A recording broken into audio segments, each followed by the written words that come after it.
On. Come on!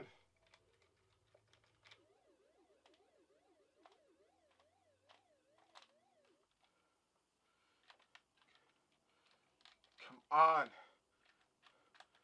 Go! Stupid controller, go! Turn left. Come on! Turn left!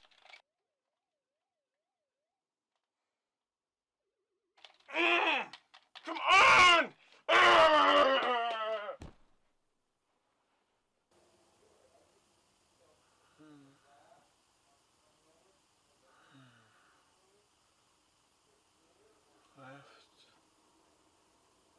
Left. Left!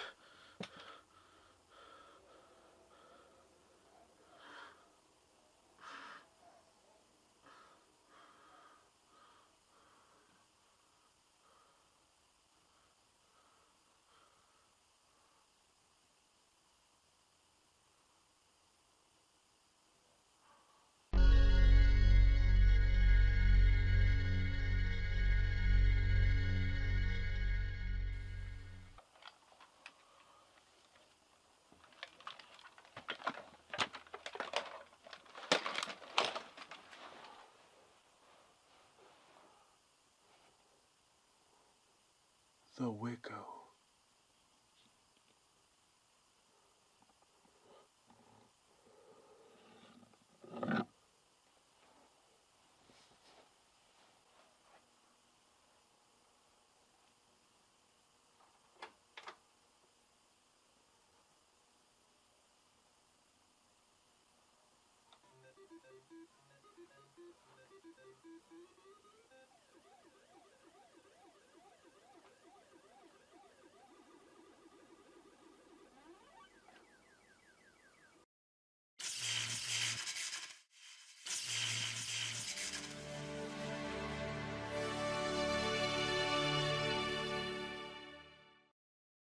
Hello, I'm Phillip O'Riley. I'm going to be reviewing the Atari 5200. The Atari 5200 was released by Atari in 1982. It followed the Atari 2600, released by Atari in 1977. The Atari 5200 had a total of 69 games released for it, of which I have the complete set. The only flaw I really see with the Atari 5200 would be with the controllers. The controller had a unique design. It was long shaped, and it had a keypad here, but it was not unusual for other controllers at the time with other competing consoles. The Intellivision also had a keypad, and so did the ColecoVision. Both not so great with controlling games. The CX52 joystick was the pac-man controller with the Atari 5200. This was the standard controller for the Atari 5200. At first glance, this controller looks pretty unusual with the long shape and what appears to be a dial pad that looks like something you would make phone calls on. It had many flaws like the joystick not centering, squishy keys that weren't the most responsive, and the biggest issue being the build quality. Most of these controllers were prone to breaking no matter how well you treated them. For all the flaws it had, the controller had a number of innovations and strengths. The CX52 joystick introduced a pause button to the controller, something even the Sega Master System didn't even do. At a time when digital joysticks were king, the 5200 brought in an analog joystick for more accurate control when it worked properly. The 5200 added significantly more buttons to the controller over the 2600, which only had one button. The controller had two action buttons on each side that were placed on the left side and also on the right side that made it accessible to both right-handed players and left-handed players. They didn't stop at just adding an extra button, but they added 12 buttons to the keypad for game developers and gamers to take full advantage of. That's even more buttons than found on the Xbox or PlayStation controller. Also on the top of the controller is the start, pause, and reset button. My issue with them was when I wanted to pause or unpause the game, and I would sometimes accidentally press the start button and undo everything that I had accomplished by restarting the game. While the Atari 5200 controller had an extremely high failure rate, I can think of another console that had an extremely high failure rate. The Xbox 360. The Xbox 360 had a 54.2% failure rate. Forget about not being able to turn left or right. How about not being able to boot up your game? The Wicco Command Controller is a third-party controller made by Wicco. Usually third-party controllers are inferior to first-party controllers, but in this case, most gamers prefer the controllers made by Wicco than the CX52 joysticks made by Atari for the 5200. If If you don't have the Wiko keypad attachment, you can also attach an Atari joystick to the joystick cable in order to use it for keypad functions. This is one giant controller, almost the same size as the Atari 5200 itself, and that's saying something, giving the controller a more arcade feel. The trackball controller has keys on both the left side and the right side, so you can play either left-handed or right-handed. For games that are compatible with the trackball controller, this is a good option to go with. I have one custom controller that was made from an Atari 2600 paddle controller. It was modified to add the start button in order to start up Atari 5200 games. The controller input was also modified in order to allow it to be connected to an Atari 5200. Many games are not playable or don't allow customization due to its limited features, not only due to only being able to go left and right, but because it only has one action button and a start button. The games it does play, it plays well. The PC GamePort adapter is the device that allows you to use your PC controllers that use the GamePort connector input. This was a port that was used on PCs that were used in the 80s and 90s before USB became the standard for PC controllers. Not all controllers with the GamePort are compatible though, but thankfully controllers like the Interact Mako Pad with both digital and analog joysticks are compatible. Because the PC controllers do not have the same button inputs as an Atari 5200 controller, the keypad and essential keys are included on the adapter. The 5200 adapter allows you to use your Atari 5200 joystick or trackball controller on your PC or Mac via USB. This adapter comes in handy when you want a more realistic Atari 5200 feel when playing games on an emulator. The Atari 5200 is a large console, but it's not unique among American consoles of the 1980s. Many of the American consoles are much larger than their Japanese counterparts. Like the Japanese Famicom is much smaller than the American NES. The Japanese PC Engine is much smaller than the American TurboGrafx 16. Even when compared to more modern systems like the original Xbox, the Xbox is much heavier and dimension-wise is roughly the same. The controller had many innovations like the pause button built right into the controller, but the console itself had many features, one of which is 4-player support built right into the system. For a system made in 1982, it was really revolutionary. It wouldn't be until 1996 that the Nintendo 64 did the same. Other features the console had is a storage area. You store cables, your controller in there, and another storage area has underneath the console. You can store your cable so you can connect it to your TV, and it goes right underneath the console. It's pretty cool right there. And if, let's say you're tired of playing good old Atari 5200 games, you can play good old Atari 2600 games with the Atari VCS adapter. And voila. If you and 3 of your friends are fans of real sports tennis and Super Breakout, then the 4-port Atari 5200 is for you. Also, if you don't want to risk not being able to play Mountain King or Pitfall, then the 4-port console is also for you. Unfortunately, if you don't mind also possibly starting a massive fire in your house by connecting the complicated switch box adapter into your television and power outlet, then the 4-port console is also for you. The switch box adapter was a failed effort to try to simplify the connections, but ended up making it even more complicated. I suggest unplugging the system when not in use, just in case for safety reasons. After Atari released a 4-port model machine, Atari released a 2-port model. This made playing 4-player games like Super Breakout and Real Sports Tennis really difficult though, at least in 4-player mode. The Atari 5200 2-port console is the revised model that was released after the 4-port model was discontinued, containing a different BIOS on some models that make Pitfall and Mountain King unplayable. I was able to play Mountain King on both of my 2-port systems, but Pitfall only played on one of my 2-port systems. The VCS cartridge adapter plays on all 2-port models, but only on some 4-port models. The Atari 5200 has a MOS 6502C processor and almost identical chip to the one found on the NES, a MOS 6502 Rico 2A03, both running at 1.79 MHz. While the processors may be similar, the NES outperforms the Atari 5200 in other specs.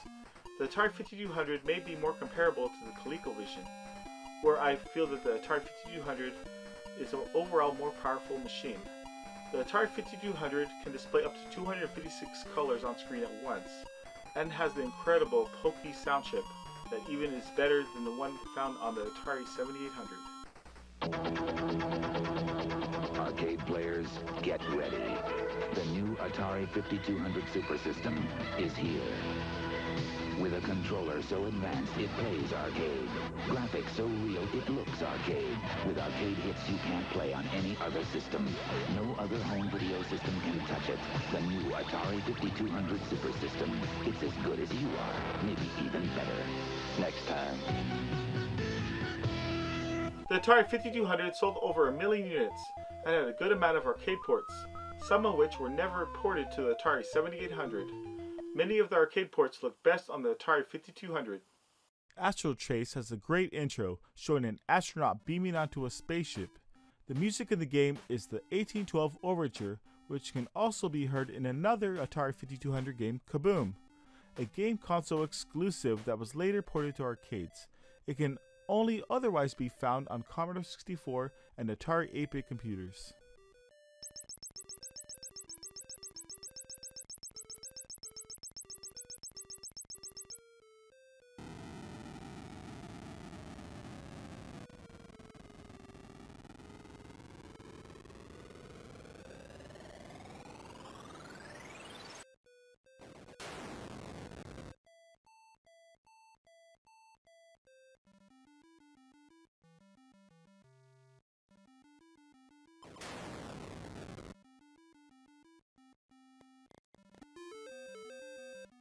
Ball Blazer by Lucasfilm Games, which was later known as LucasArts, is a game with a very cinematic opening. Lucasfilms, most well known for the Star Wars franchise, was later purchased by Disney. In 2013, Disney stopped all of their in-house game development. Ball Blazer, released in 1986, was one of the last games released on the Atari 5200 and one of the first games released by Lucas. The object of the game is to score points by getting the ball into the opponent's goal. With a pseudo 3D look, Ball Blazer is a visually impressive game.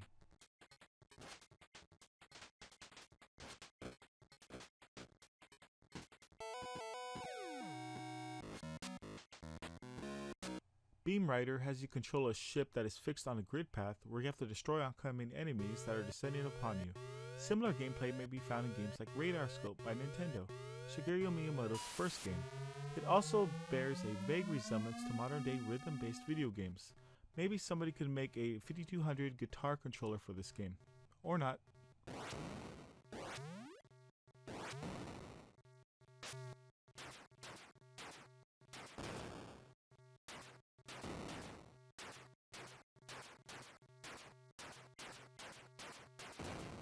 Berserk is a game where you play a humanoid that has to destroy robots in various rooms in the game.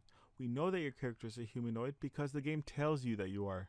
It is one of the first games to provide speech synthesis in the game.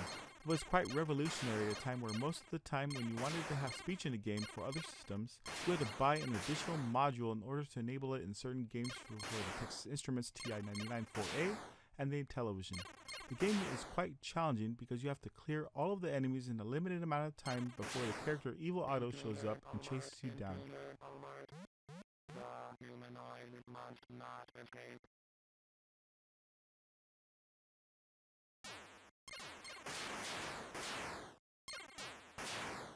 Blueprint is a 1983 game from CBS.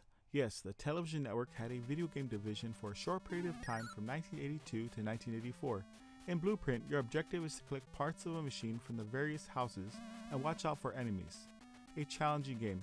Better be quick with your wits.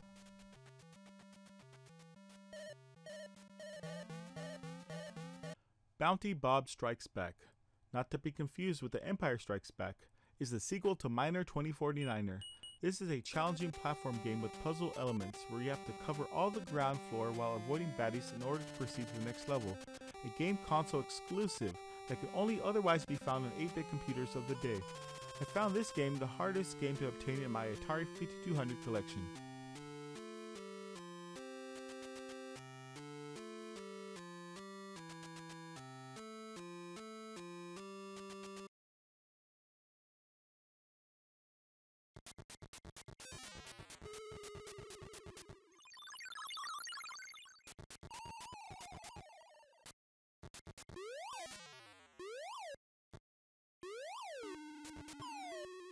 Buck Rogers' Planet of Zoom was released by Sega in 1983. This is a few years before Sega released the Master System in the United States, but also the same year they released their own system, the SG-1000 in Japan. It was a curiosity for me to see Sega games on non-Sega hardware, but Sega did occasionally have some other games released on other hardware even during the Genesis, Saturn, and Dreamcast era. Planet of Zoom is a shooter where you have to stay within obstacles while avoiding enemy fire. Centipede, a fantastic shooter, although I don't quite consider it a traditional shooter, is a shooter from Atari by Ed Logg and Donna Bailey.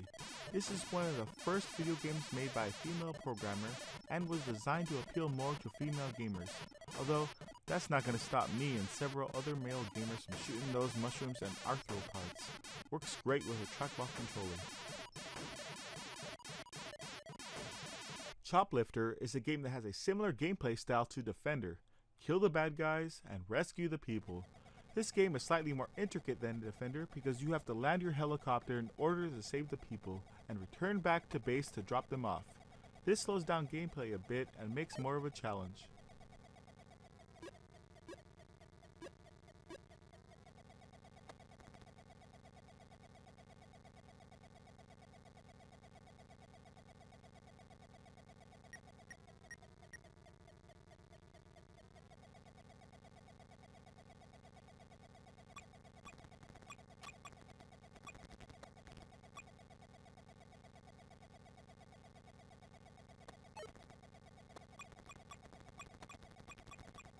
Oh, Congo Bongo, Sega's answer to Nintendo's Donkey Kong. To me, it appears that Sega got their answer wrong-o. After a few more attempts, in 1991, Sega got the right answer with Sonic the Hedgehog as an answer to Super Mario Bros. In the platformer, Congo Bongo, you must avoid the enemies and reach the ape in order to get to the next level.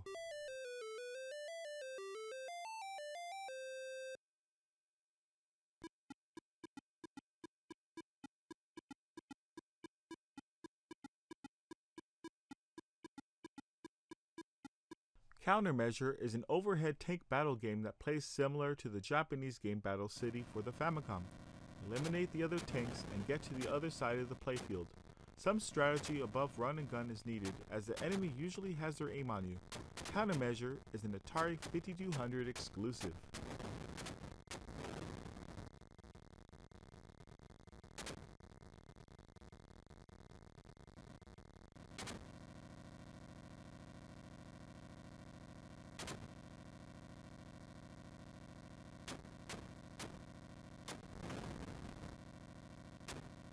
Defender is a fast-paced, frantic shooter where you have to stop aliens from abducting the humanoids. It has a map where you can see the action going on off-screen. Just don't let the game or its sequel distract you from getting a good score on your SATs. I'm looking at you, Dave Nelson of WNYX.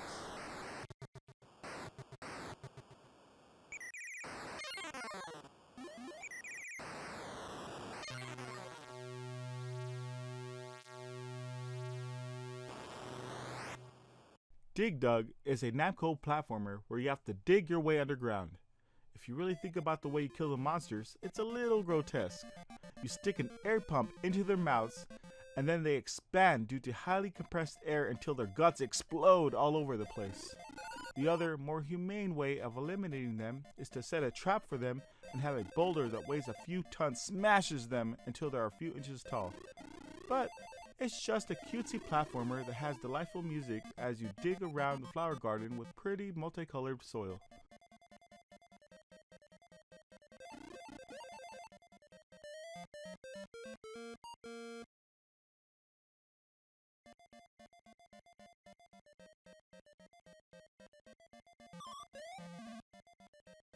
Why did the frog cross the road?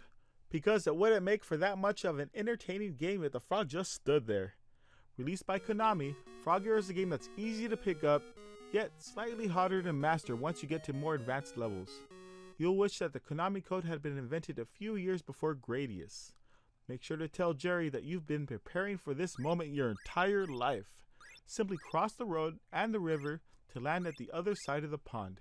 Do your best to avoid the trucks or it will be game over.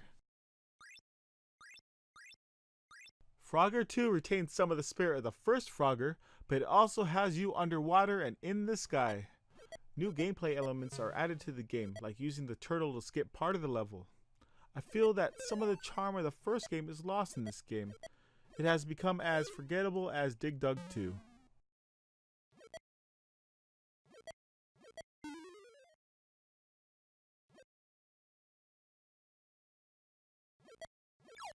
Compatible with the trackball controller, Galaxian is a space shooter from Namco.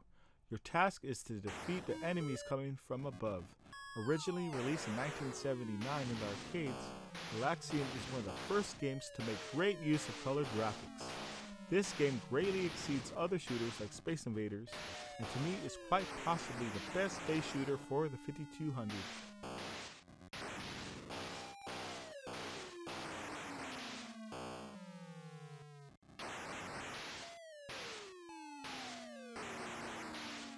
Gorf at first glance may appear to just be a Space Invaders clone, but after the first level mixes things up with different level styles and even a boss fight.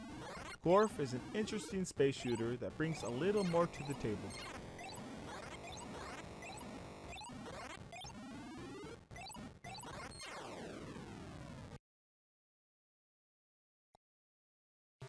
Gremlins, released in 1986, was one of the last games released for the 5200. The game was originally meant to be released alongside the film in 1984, but due to company struggles at the time, was delayed until 1986.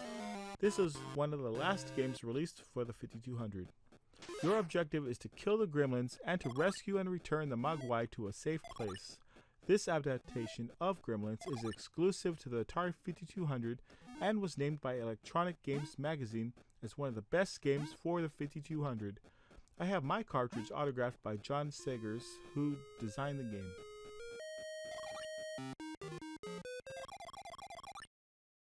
Gyrus is a space shooter that plays similar to Tempest. Your ship rotates in a circular pattern around enemies that are primarily located in the center of the screen. Gyrus is the last game Yoshiki Okamoto designed for Konami before going over to Capcom and later becoming a producer on Street Fighter 2.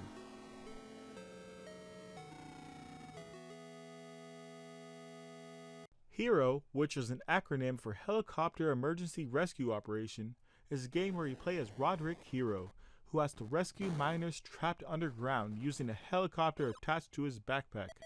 Hero is a fun platformer that requires some strategy in order to get to your trapped miners.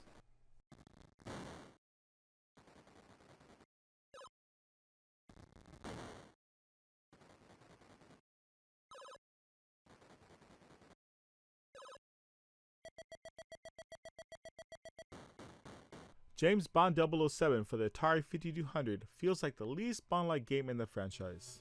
It seems like they had a Moon Patrol clone game in the works that they decided to slap a James Bond license on in order to cash in. They at least got the 007 music in there, so I give them credit for that. Designed by Parker Brothers, the same company that brought you board games like Monopoly. This game is challenging, even more so compared to other games in the same genre.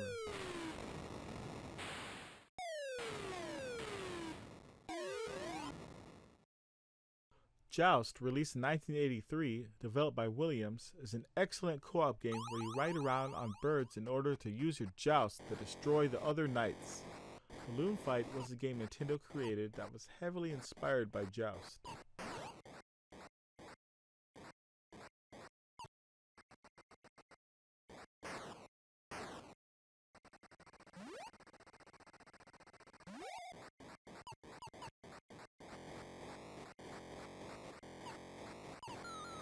Jungle Hunt, originally called Jungle Boy, then Jungle King, was a Taito game subject to legal disputes over the original character's striking resemblance to Tarzan, complete with loincloth and a Tarzan yell.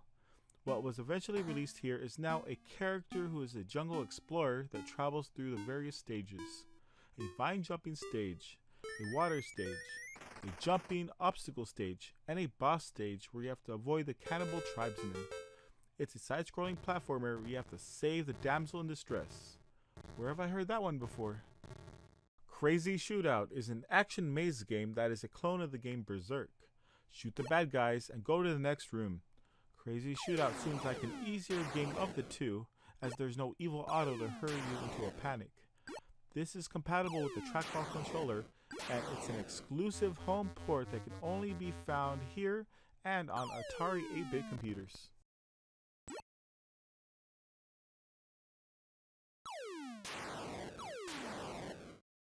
Kaboom is a 1983 Activision game where you have to catch bombs that are being dropped by a character that appears to be a prisoner from the 19th century.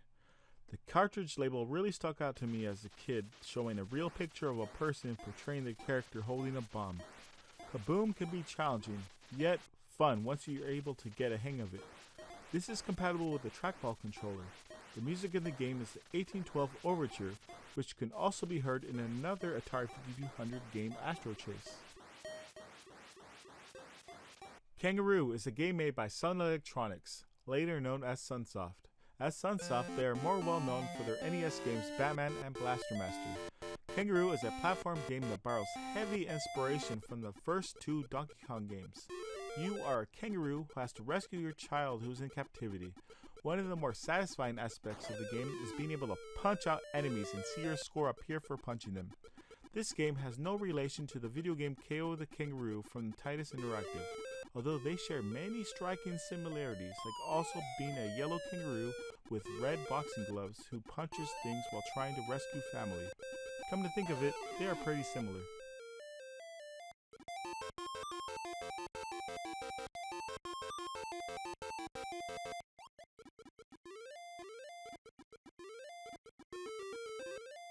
Keystone Capers is a 1984 game from Activision by Gary Kitchen. In this platform game, you play a police officer who has to chase down a thief in a department store before he makes his escape. Keystone Capers is a fun platformer. I have my cartridge autographed by Gary Kitchen, who designed the game.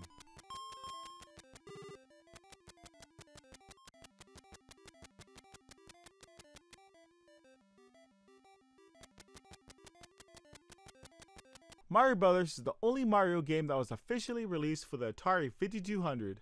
Mario Brothers is the 1983 predecessor to the 1985 game Super Mario Brothers. In this game, you control your plumber who has to get underneath the floor of an enemy, hit their platform from below to knock them over, and then run over to where they're at to eliminate them. The music that plays once you begin the game is Mozart's Ein Klein Nacht music. This version of the game is an improvement over the Atari 2600 port. Mario Brothers is a great two-player cooperative game. That's if both players choose to be cooperative without any shenanigans.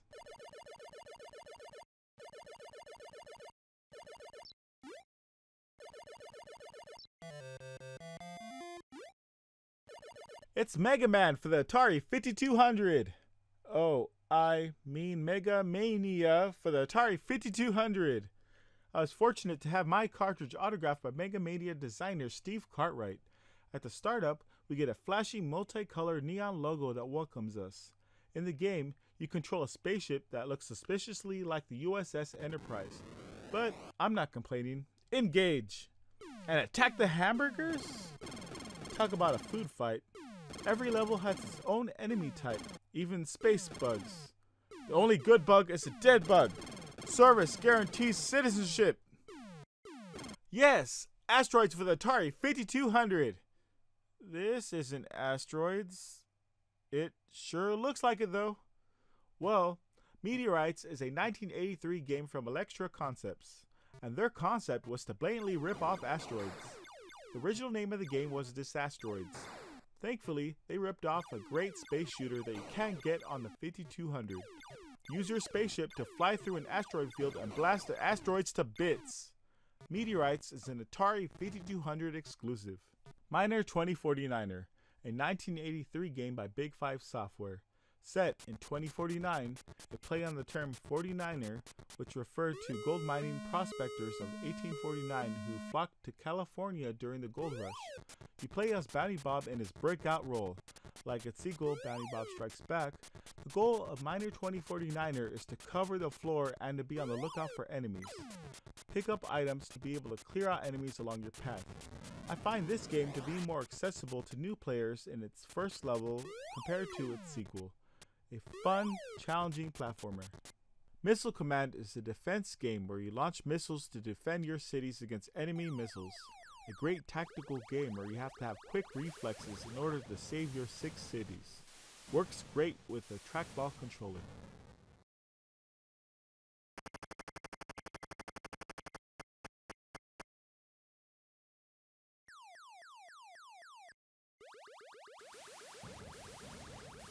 Montezuma's Revenge, a game about traveling down to Mexico and getting exploding diarrhea. Wait, that's not what the game is about? Come on! Anyone who knows that phrase knows what that means. Okay, I see what you did there. Anyway, Montezuma's Revenge is a platform game where you have to avoid obstacles and enemies to collect needed items in a maze-like environment. Montezuma's Revenge feels like a 1984 predecessor to games like Metroid that were yet to come. Moon Patrol, released in 1983 for the Atari 5200, is a game by Irem designed by Takashi Nishiyama, who worked on the original Street Fighter, and he was producer on some games in the Metal Slug series.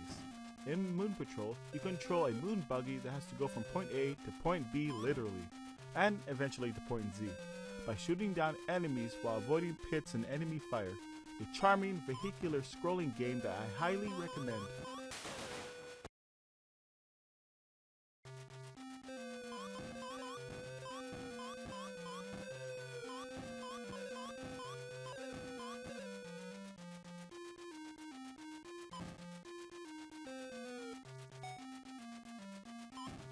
Mountain King, released in 1983 by CBS Electronics, is a platform game where you control an explorer who has to earn 1,000 points and retrieve a crown to return to the top of the mountain with. Watch out for enemies like bats and spiders. Without reading up on what to do, the game can be confusing as to what your objective is. Mr. Deuce Castle is a game by Universal Entertainment, unrelated to Universal Interactive, who would publish some of the Crash Bandicoot and Spyro games. In Mr. Deuce Castle, you must collect cherries, trap enemies, and crush enemies from blocks above enemies. Gameplay is reminiscent to games like Lode Runner.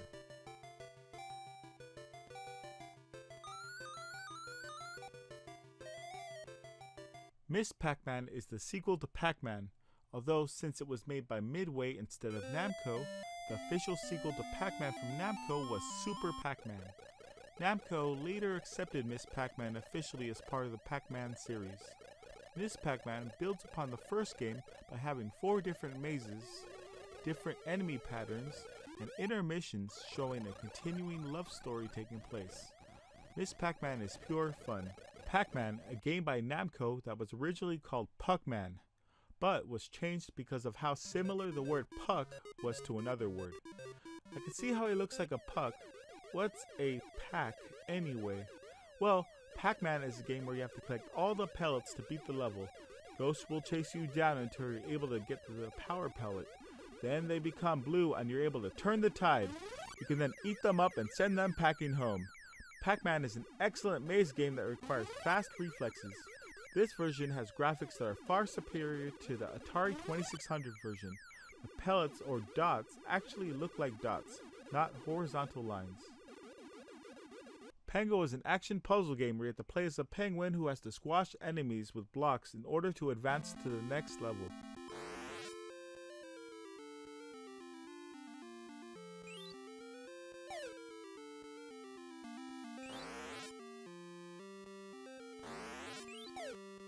Pitfall 2 Lost Caverns Adventures Edition is a 1984 game from Activision designed by David Crane. I have my cartridge autographed by David Crane, who designed the game. This version has an exclusive second level that was added by Mike Lorenzen and can only be found on an Atari 5200 and Atari 8-bit computers. This is the sequel to the platform game Pitfall that greatly expands far beyond it, adding a gigantic world to venture into, with checkpoints, items to collect, and a true ending that was lacking in most games of that era. This is my favorite game for the Atari 5200. If you want to know more about Pitfall 2 for the Atari 5200, watch my full review on the game.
Pitfall, the game that revolutionized the platform genre, is a game by Activision that was originally released in 1982 for the Atari 2600. It was the top-selling game of 1982. I have my cartridge autographed by David Crane, who designed the game. Pitfall is a game where you must follow a certain pattern of going left and right to collect all 32 treasures in under 20 minutes while avoiding many obstacles like pits, crocodiles, and scorpions. This game is not compatible with some 2-port Atari 5200 models. Pole Position is a Formula 1 racing game from Namco. It's the best racing game for the Atari 5200, featuring gear shifting, tight turns, and colorful graphics. Pole Position was the highest grossing arcade game in America in 1983. This game is compatible with the trackball controller. In 2018, Pole Position was included in some Tesla vehicle models as a hidden feature, changing from the normal setting to the surface of Mars. Popeye, the other game for the Atari 5200 that was made by Nintendo. Nintendo originally wanted Popeye for their Donkey Kong game, but couldn't get the license in time to do so in 1981. However, they eventually got their wish in 1983. In hindsight, I think getting the original character Mario was the better result. In Popeye, you must collect objects thrown by Olive Oil while avoiding Brutus and other hazards. Get your spinach power up and punch Brutus's lights out. Popeye is a fun little platform game.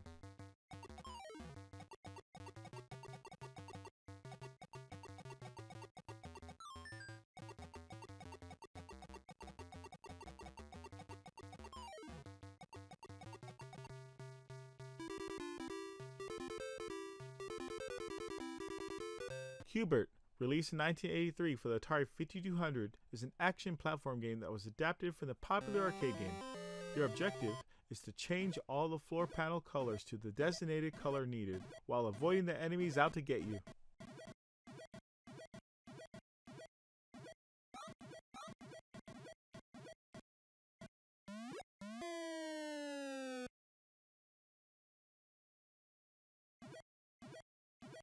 Winner of the Atari 5200 game with the shortest name goes to Kicks. Kicks is an action puzzle game that leans more on the puzzle side. The object of the game is to trap the kicks using lines you create to make square or rectangular shapes.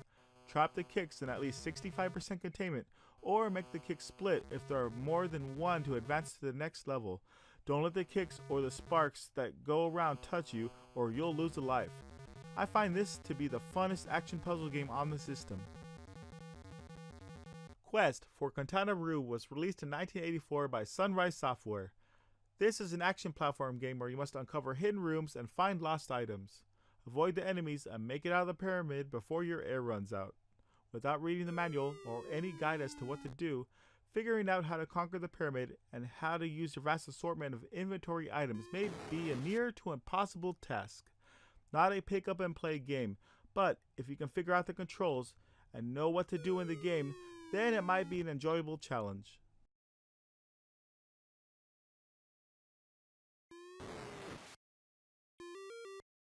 This is real sports baseball, as opposed to fake sports games you'll see on other consoles. It's baseball in video game form. I will say this, it looks better than real sports baseball for the Atari 2600. It's also one of the few games for the Atari 5200 that has voice synthesis.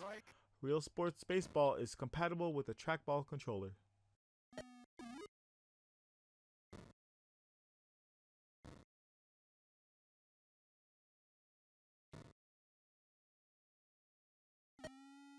You're out.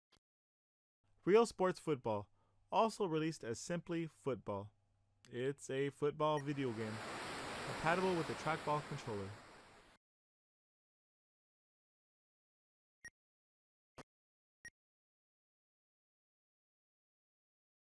Real Sports Soccer, also released as simply Soccer. It's a soccer video game, compatible with a trackball controller.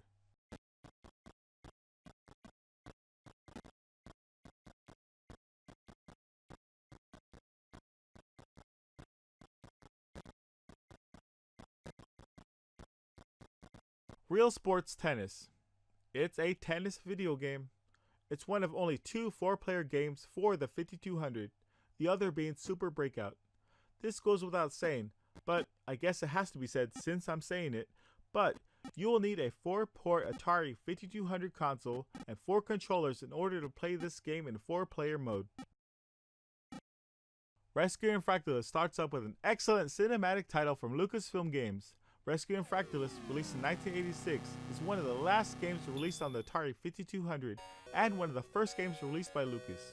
It's a spaceship shooter with a cockpit view. Shoot the enemies on the mountaintops and journey through the valleys on the planet. This is the first game to use fractals to simulate 3D, giving the game an impressive look, hence the name Fractalus. I like when game companies name their game systems and video games after the technology they incorporate. The Vectrex, Stunt Race FX, the 32X, the Nintendo 64. This is a game console exclusive that can only otherwise be found on 8-bit computers of the day.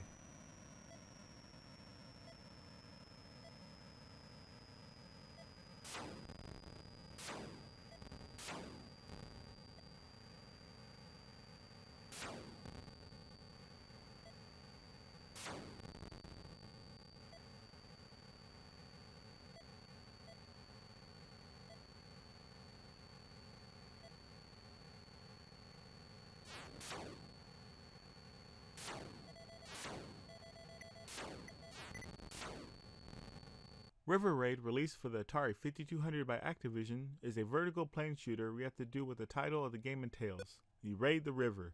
Shoot enemies, destroy bridges, and make sure your fuel tank stays replenished. River Raid is a competent scrolling shooter that from a technical aspect goes beyond games like Galaxian, and would be comparable to games like 1942. Robotron 2084 is a game released in 1983 originally published by Williams. Set 35 years after the unrelated game Miner 2049er. In Robotron 2084, you must shoot the robots that are converging in on you while protecting the last surviving human family. Geez, that sounds kinda bleak. Not much of a remaining gene pool left. This is like a futuristic Noah's Ark story. Anyway, the objective is to clear out all the enemies to get to the next level. Controlling the character's movements and shooting can be a bit tricky. Thankfully, an option of using 2 joysticks, one for movement and one for aiming, is included in the game, although a joystick coupler to hold the controllers in place is recommended. If you enjoy this style of overhead frantic shooter, I would recommend Smash TV, also designed by Eugene Jarvis. Space Dungeon is a space shooter by Taito, where you have to go from room to room, kill the aliens, and go to the collect bonus room. Like Robotron 2084, an option of using 2 joysticks, one for movement and one for aiming, is included in the game, and a joystick coupler to hold the controllers in place is also recommended, which was originally included with the game. Space Dungeon is an arcade game that makes its exclusive home console port on the Atari 5200. Invaders! Possibly from space! Time to pop in your All Rush mixtape and play some Space Invaders. Space Invaders is the space shooter that started it all, becoming a phenomenon in 1978. Some arcade machines even stopped working because they overflowed with quarters. Many shops converted to Space Invader arcades because that's where the money was. In Space Invaders, you must shoot down the oncoming alien horde as they methodically come down in a strict pattern. They're just chugging along in a solid formation and become faster the further along you get in defeating them. You can use the barriers right above you to protect your ship from their fire. Space Invaders is compatible with the trackball controller. Space Shuttle, released for the Atari 5200 in 1983 by Activision, is a space shuttle flight simulator. That's about it. No fancy space battles, races, or aliens to fight. Your mission is to get to space, dock, and land. It was innovative for the time, but I never got into it.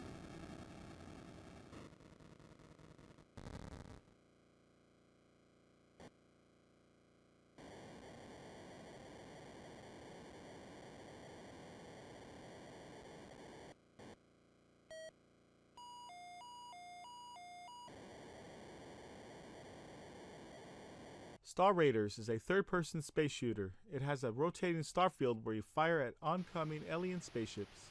Star Raiders was created by Doug Neubauer as a game that played like a Star Trek space combat simulator, and I think he did pretty well for a game that was originally released in 1979 on other platforms. It wouldn't be until 1983 that we finally received an official Star Trek space combat simulator.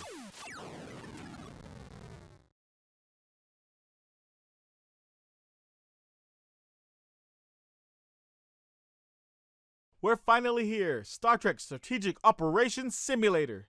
Released in 1983 by Sega for the Atari 5200, Star Trek is the franchise that inspired and created imitators from games like Mega Mania, Star Raiders, and Vanguard. Even Star Wars was inspired by Star Trek.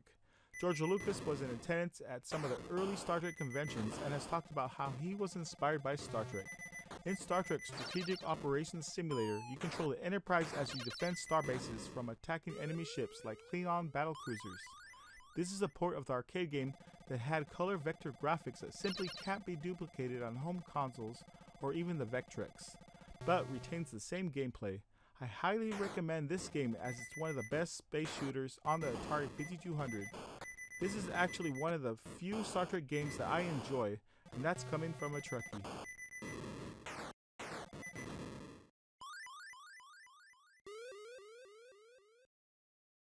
The winner of the Atari 5200 game with the longest name goes to Star Wars Return of the Jedi Death Star Battle. In this game, you control the Millennium Falcon that has to fire at enemy fighters and wait for the right moment to pass through the energy shield in the first level. In the second level, you have to shoot through the Death Star to blow up its core. A fun yet fairly simple Star Wars game.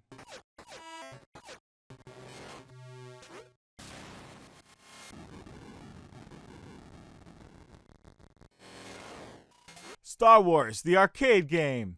The Star Wars game where you feel like you're putting yourself in Luke Skywalker's shoes doing the trench run. There's the first level where you have to fight off TIE fighters. Second level, which isn't in the first phase of the game, it has you fighting against turrets on towers shooting lasers at you. And the third level is the infamous trench run where you must fire into the exhaust port to blow the Death Star to bits.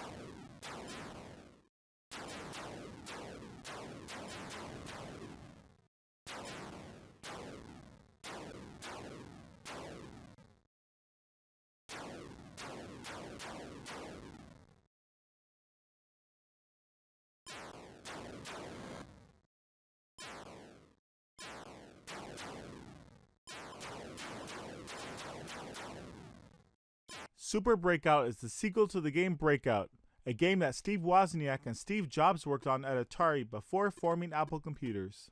It was conceived as Pong for single players. Super Breakout has many additional features over its predecessor, like gameplay modes Doubles and Captivity. Your objective is pretty simple. Get your ball to break the blocks without letting the ball fall below your paddle.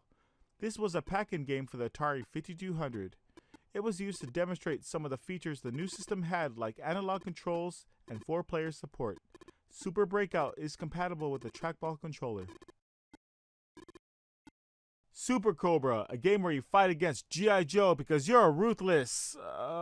Oh, that's not what this game is? You could have fooled me with that helicopter. Super Cobra, la la la la la la la la. Super Cobra is a horizontal shooter where you must guide your helicopter through tight corridors and enemy fire while keeping your fuel tanks as full as possible. Super Cobra can be challenging, so if you want to pick up a similar game that's easier to pick up and play, I would recommend games like Vanguard.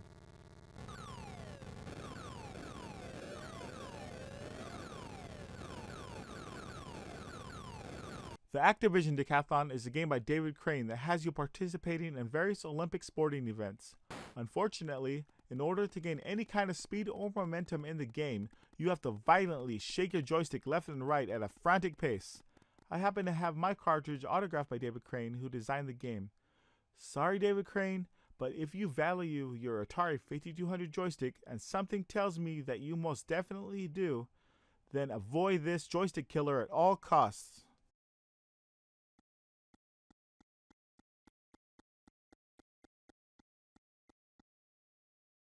The Dreadnought Factor is a vertical space shooter released by Activision for the Atari 5200. Your objective is to use your spaceship to destroy the giant spacecraft called the Dreadnought before it reaches the planet. The Dreadnought Factor is a fun shooter that to me feels like an unofficial prequel to Star Force.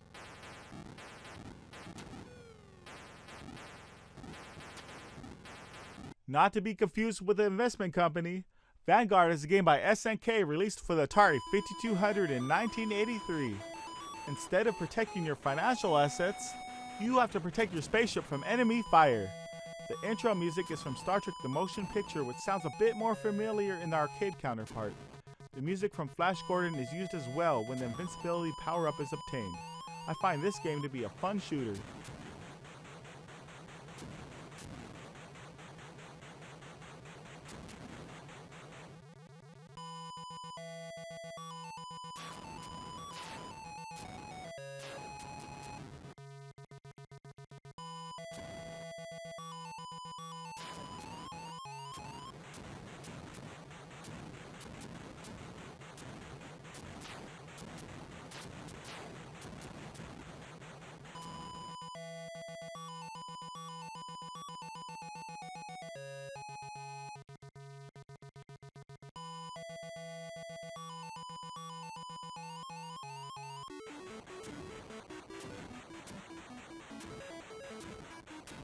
Wizard of War is a game by Midway where you have to fight off enemy monsters in a maze setting.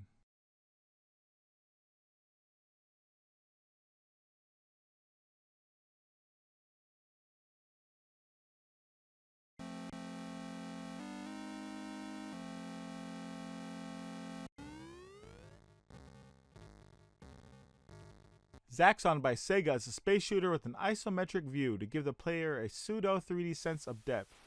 Definitely innovative for the time and quite fun at the same time. Avoid barriers and shoot down enemies. If you're a Toolman's son, seek this game out if you're ever at a bowling alley trying to get a high score. Arr, arr, arr.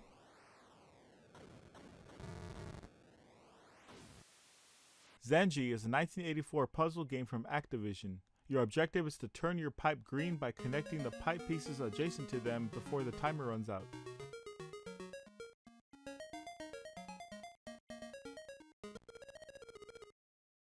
Zone Ranger is a 1984 game released by Activision on the Atari 5200. It's a space shooter that plays somewhat like Asteroids or Sinistar. Shoot space debris and enemies while watching out for enemy fire. There's also a maze room that you must find your way through. Zone Ranger is a game console exclusive to the Atari 5200 that can only otherwise be found on 8-bit computers of the day.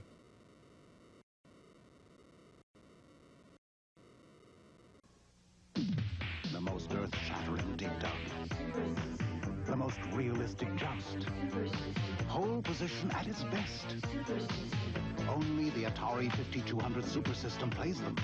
Moon Patrol with arcade graphics. Real sports baseball.